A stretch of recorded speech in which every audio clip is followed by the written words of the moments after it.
stroller. You're gonna press the white button in with your thumb, squeeze the black button with the rest of your fingers, rotate it forward slightly, and let the stroller go. To unfold your stroller, you can press the button in, squeeze the larger button to release the lock, and then pop it open, push your canopy forward.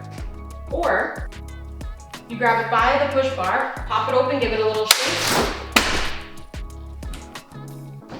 and push the canopy forward. To adjust the angle of your seat, you're going to pull up on the strap to raise the seat up, and then pull on the lever to lower the seat down.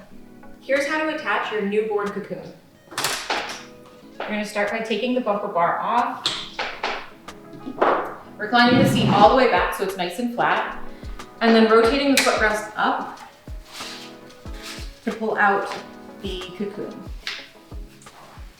The cocoon has 3 buttons on each side, and they're going to attach right onto 3 snaps on the side of your frame.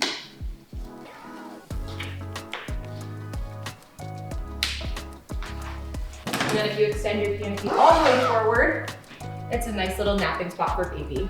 And does it still pull with the cocoon attached? Yes, it does.